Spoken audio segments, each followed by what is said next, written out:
The Naughty Boy by Stephan. Many years ago, Thailand was called Siam.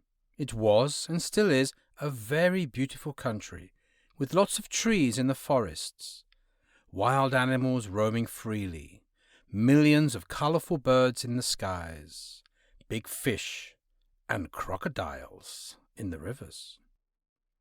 The Siamese people were happy, but they were always having problems with the Burmese people who wanted to invade Siam and take control of the country, probably because it is so beautiful. In a small village in the countryside in the north of Thailand, near the border of Burma, there was a naughty young teenage boy. His name was Tong. He was tall, strong, and very handsome, but also a little bit arrogant because he was the son of the chief of the village and thought he could do anything he wanted because his father was the most powerful man in the village. The Thai way is to show respect to the powerful people, and you can't speak badly about them. Some people were not all good, but the boy's father was highly respected because he was clever, generous, and compassionate with the village people. He was always having good ideas about how to help the people and to make their lives better. One day, the boy was walking through the trees near the village and was bored.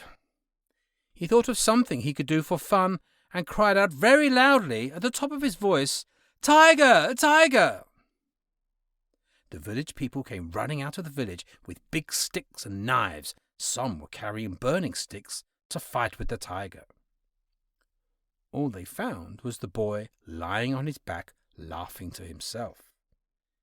He thought it was very amusing to see all these people running around and looking for a tiger that was only in his imagination.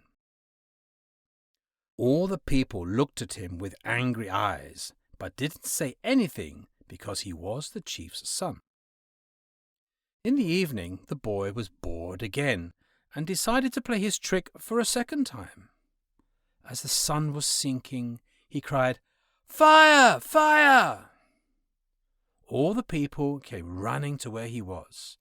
They were carrying buckets of water to put out the flames because they knew the summer had been very dry. A fire would have ruined their rice crop, and they would be very hungry without their rice. The fire could also spread to burn down their houses, so everyone was very worried. Yet again, all they found was the boy sitting down and holding his tummy as he was in pain from so much laughter. Yet again, they looked at him with angry eyes, but didn't say anything because of his father. A few days passed by, and the boy was bored because he didn't have anything to do. This time he thought of a very good idea to get everybody to run for him so he could laugh again. He took a deep breath and shouted at the top of his voice with all the power from his lungs, "The Burmese army is coming to attack us!" The village people prepared for war. They picked up their spears and swords and dressed for battle. They sent word very quickly to the king of Siam. The king gathered his army with great speed, thousands of fierce warriors with hundreds of elephants, and they ran all the way to the village to defend their country and the lives of his people. But when they all came together and asked the boy where the Burmese army was, he just started laughing and said it was just a joke. The king was very angry with him, but didn't say anything because the boy's father was his very good friend. The next day, the boy was walking near a river. He stopped to clean his feet at the water's edge. A crocodile came and snapped at his feet. "Crocodile!" he shouted. "Help me!" But this time, no one listened to him. "It's that naughty little boy playing his games again," they said. "Just ignore him."